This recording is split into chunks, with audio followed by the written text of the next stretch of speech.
Good morning, good afternoon, or good evening, and welcome to another episode of Jacob Walks Over a Bridge. I'm Jacob, currently walking over a bridge, and this episode is brought to you by a good friend of the show and a good friend of mine, Tyler Henschel, who, on top of having great taste in baseball teams to follow, has an adorable dog, Oliver, who, if he had an Instagram, would most likely be in the same echelon as Kim Kardashian and LL Bean. So, shout out to Tyler. Thank you for supporting. It's been a while since I've seen you, and I'm sure I can give you a pass on when that high five coupon expired, because I believe that's already passed, given the circumstances of the world today. So I'll give you a pass on that. Thank you again. And another first for the show, on top of the first time Tyler's ever been the sponsor. I'm going across state lines today, which I'm fairly certain is still legal. I'm not going to have to quarantine, but I am walking from the Manhattan side of the George Washington Bridge to the New Jersey side. Bridge I keep calling the George W. Bridge. Because it's either the George Washington Bridge or the GW Bridge. No one calls it the George W. Bridge, because that makes it sound like the president that everyone calls George W., not the first president of the United States. So, this is the first time for me walking over this bridge. I've driven over it several times, even as earlier this month. Or was it this month? Yeah, earlier this month, drove over this bridge. Kind of even scoped it out to see what it was like in the car anyway. Hard to tell when you're walking. Definitely a narrow walkway, much more narrower than the Queensboro Bridge, and you still share the lane with the pedestrians and bikes share the lane. So definitely a little more, it's not as bad yet as the Triborough Bridge. I mean, there is no safety fence the part I'm walking. Eventually, when I get to the main span, there will be. But for now, it's just me hugging the curb, hugging the sidewall, I guess, is technically the curb, trying to make sure I'm not getting run over in the process. And speaking of presidents, this has been on my mind for a while. I was actually planning on talking about this when I was going to do a recording on July 4th, and it would be very fitting for that day, but as things worked out, I wasn't able to do an episode around then, so that plan got scrapped. But given how it's come up most recently in the president's plan for his supposed second term, if that does occur, on top of a few other things that could have already happened, was under education, one of two things. There were two items that he listed, but the one that struck me as the little most ridiculous is making sure that students in American public schools are taught about American exceptionalism. Definitely a topic that is controversial, to say the least, seeing as how American exceptionalism is based on the belief that America is the best country that ever existed, and it still is the best country that ever existed. It goes as far as to ignore all of America's slights, every mistake that the country has made, and it just goes to promote the positives and none of the negatives, which, as a history buff, as a student of history, is something that I greatly disagree with. I believe that when looking at history as a whole, you should be looking at it as a whole.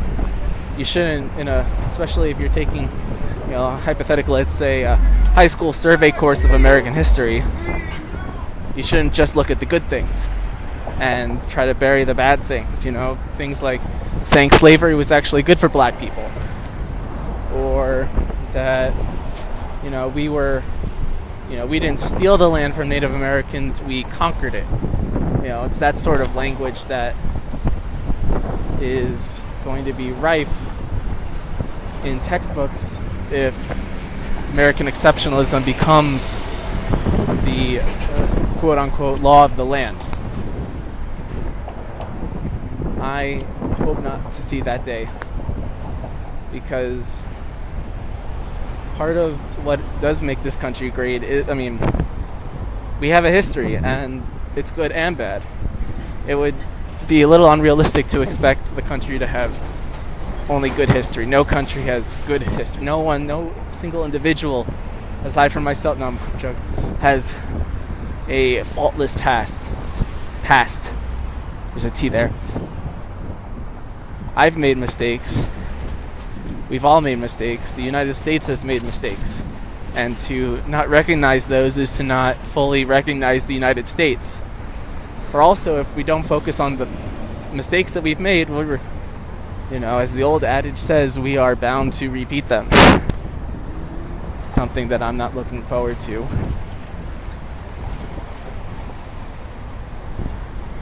That's just been top of mind lately, with the president putting that in his what to expect message for next term.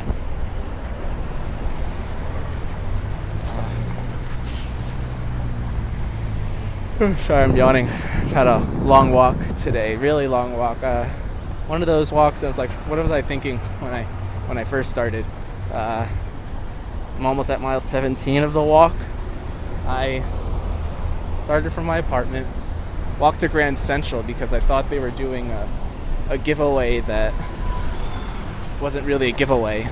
They made it sound like on Facebook that if you bought one thing in Grand Central and you went to a table that they had set up, they would give you a little tote bag. So I thought that'd be cool, a little nifty Grand Central tote bag, sounds fun.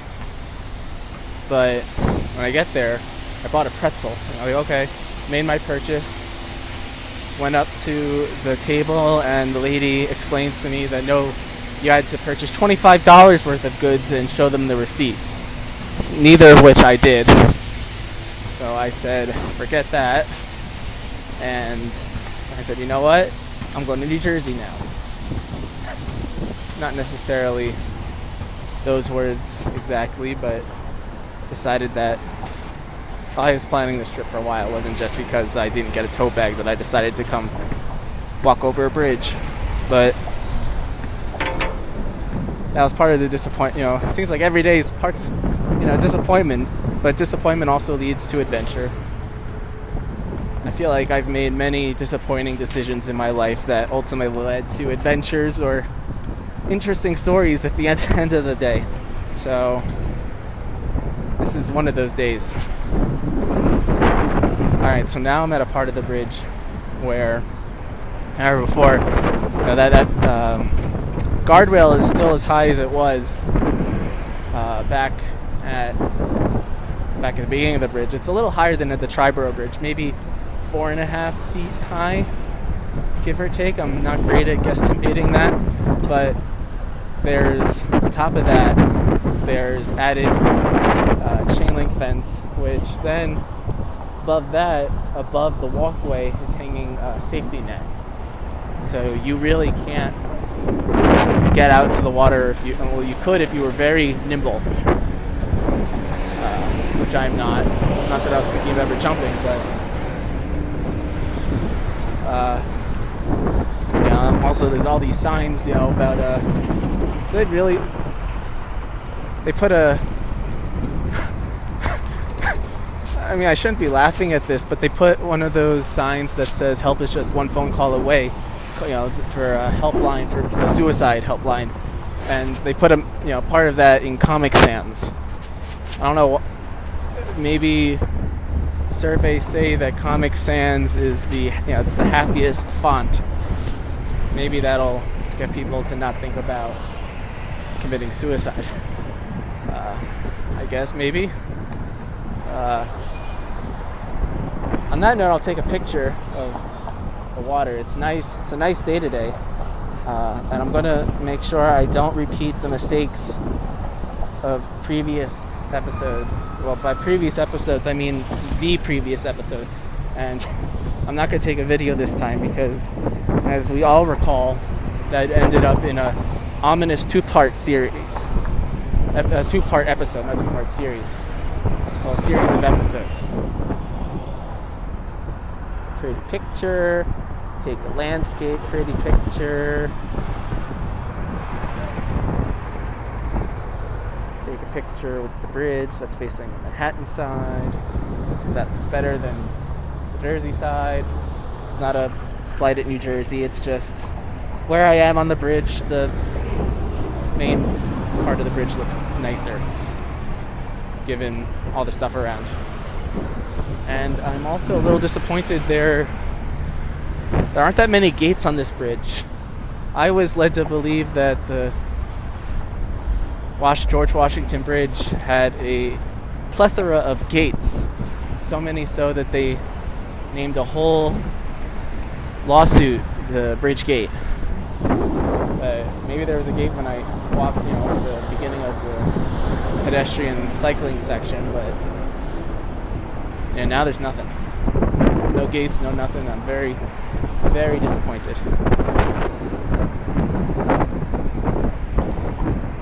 Oh, yawning again.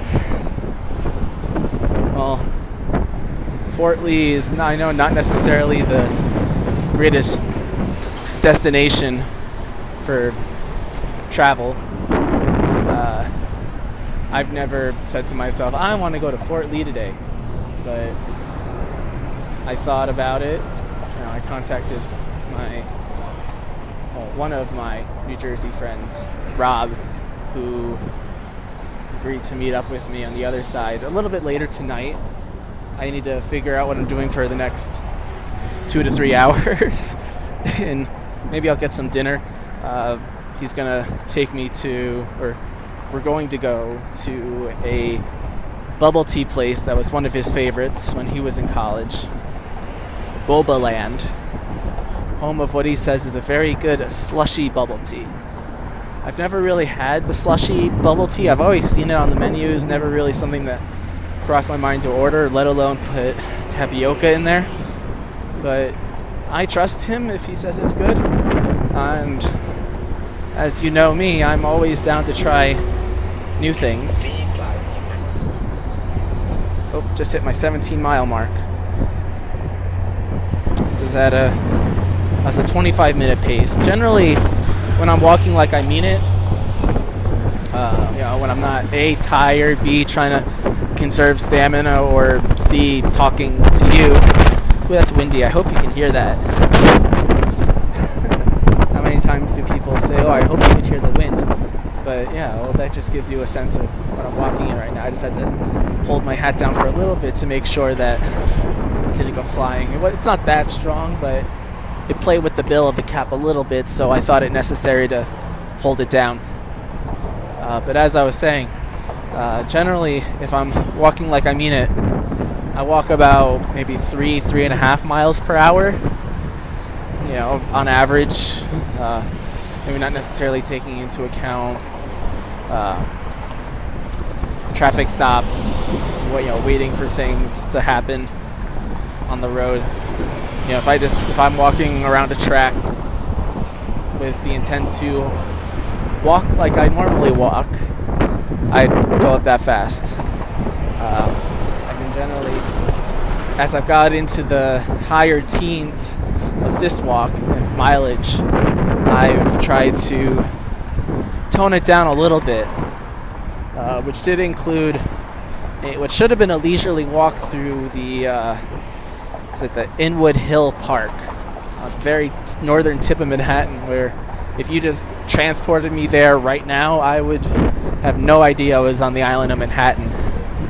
When you think of Manhattan, you think of grand buildings and tourist traps, but there are parts of the island that are not that. Very much so as further north you get. There are probably more trees than buildings. But Inwood Hill Park was very, very confusing. It's really just a wooded area with a bunch of trails crisscrossing throughout, with only a handful of map signs littered around the park itself.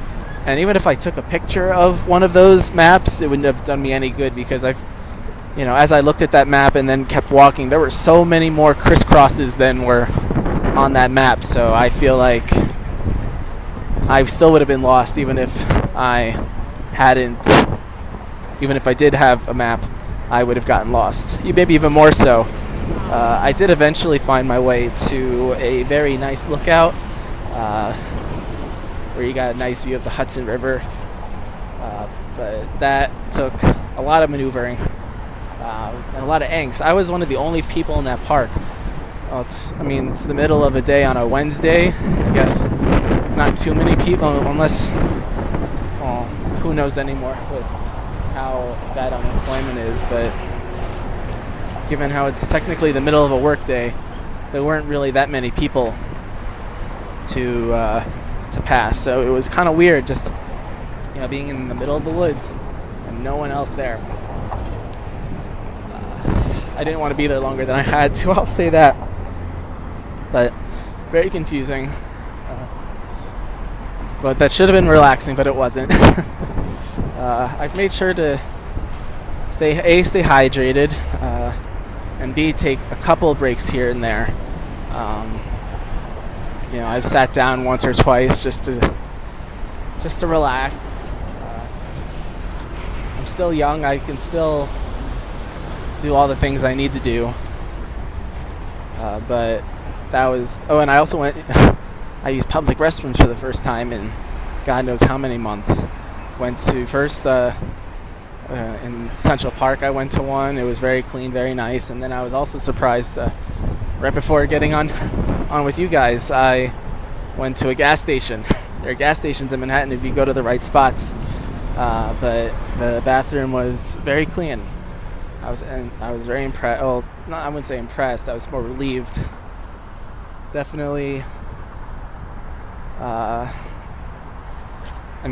It's not something I missed necessarily, but it was interesting going back and being in a bathroom like that again.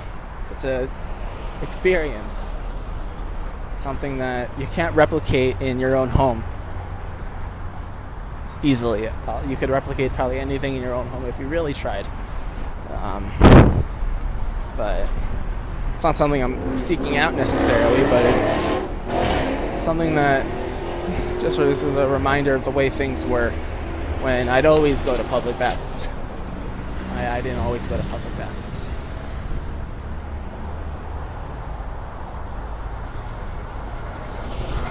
Definitely probably on the New Jersey side. I didn't notice a sign, or haven't seen a sign yet. I think that when I look on Google Maps and look at where the border is between New York and New Jersey, it's somewhere like in the middle of the Hudson. I'm definitely on the other half of the bridge. I think I'm definitely in New Jersey, but I didn't see a sign that said so. Like I saw a sign when I was walking across the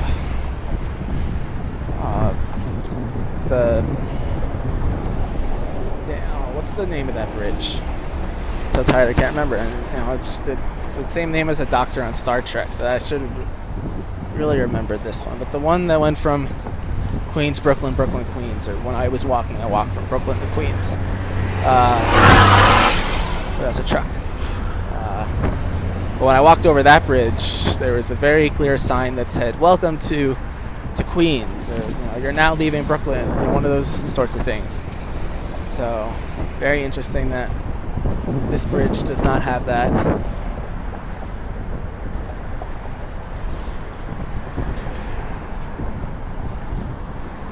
So, I might be in New Jersey, I may not. I don't know, there are some things that are legal in New Jersey that aren't in New York. I think gambling maybe in certain places. At least I've seen I've watched regular TV. They'll have commercials for some of those online casinos that you can only play if you're a New Jersey resident. Haven't necessarily. I'm not a New Jersey resident, so I can't do that. And I don't feel like necessarily walking to Atlantic City today. That's a little out of my range. This is pushing it right now.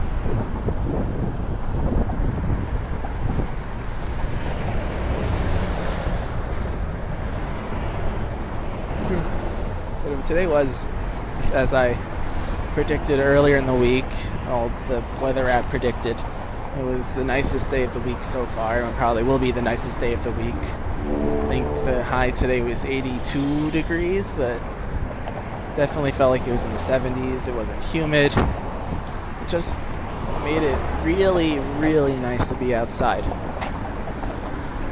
So I was happy to be out all day, or as much of the day as I could. Probably why I overdid it with the walking. Doesn't mean I'm not gonna not walk for the next few days. Maybe just take it a little easier. I do know, at least today, I'm gonna be taking the subway for the first time in 6 months. 5.5, 6 months. So that's going to be something. So I'm definitely not walking. Once I get to New Jersey, I'm not walking back. Rob has graciously offered his services to drive me to the nearest PATH station. So I'll take the PATH to Herald Square. And then, just like in the olden days, I'll take the Q from Herald Square up to my home territory, my home neighborhood. That was a man who was whistling as he biked by.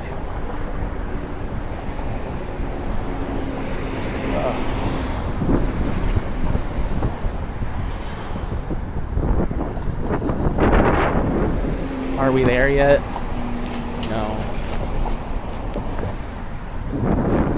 It's definitely a long bridge. I don't know how long necessarily. Well, imagine however long ago I mentioned that I hit my 17-miler. I'm now up to, what does it say? I'm on my tracking on my watch. It says I'm at 17.43. So since then I've walked 0.43 miles. Probably the walks done before that. So it's been a trek. It's certainly been a trek. I mean, right now though, the only thing that really hurts or is sore is my feet. And probably my legs if I gave them time to be sore. But definitely it's nice that nothing's hurting. I get anxious when I'm one of those people that I have a higher heart rate to begin with, and now I like tracking my walks with I have an Apple Watch, so I like tracking my walks with this, so that way how far I've gone. It maps it out with GPS, so I can see where I went. So it's satisfying to take a look at that after the end of a long walk and see the actual geography I covered. And again,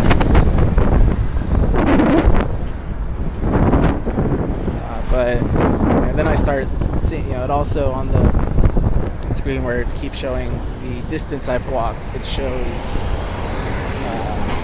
the heart rate. And I guess I'm someone who, when I'm thinking about my heart rate, it goes up. Because I guess I did get anxious and paranoid about it. I should just be anxious, but try not to look at it too much.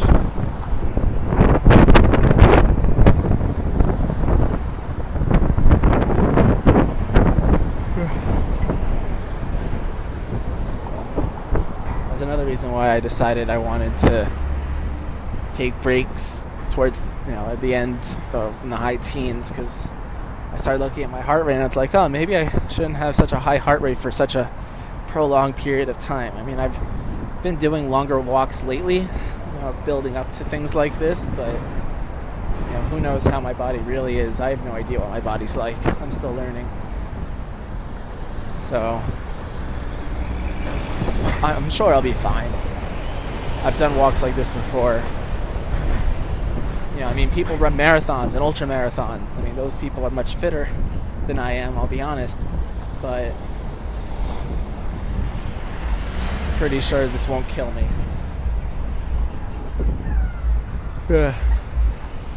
I thought less would kill me before. Or more would kill. I don't know what the right way to say that. Ooh, that's a pretty outlook. I've never been this close to the Palisades, the rock formation made by the glacier that carved out the Hudson River. So I've never actually been this close. The bridge, the George Washington Bridge, pretty much the end of the bridge is on top of them. And there's a nice lookout. So maybe if I figure out how to get to the top of that looks like a nice spot to hang out, get some good views of the city. Maybe not the city, it's not really looking in the right direction of Midtown, but at least the water, that'll be nice.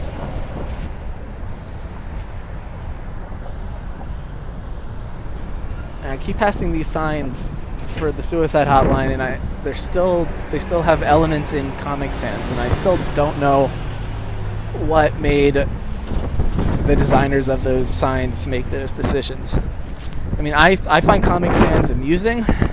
I use it very ironically, but for something like suicide, I don't know. Maybe that's the point. They're trying to use it seriously in an ironically in a serious way to get someone who's feeling not themselves to kind of, it's like a whoa moment, like, oh my god, that's Comic Sans. There's so much to live for. I mean, I can understand maybe where they're coming from with that. Still kind of weird creative and, I don't know, I guess psychological decision to make. But anyway, I passed through a gate, which, as we all know, is the end of a bridge, especially the George Washington Bridge. As always, it was an honor and a privilege to speak with you. Now I have to figure out how to get out of this maze to get anywhere in this city. Thank you again to Tyler. I appreciate you. And as always, a good day and good night.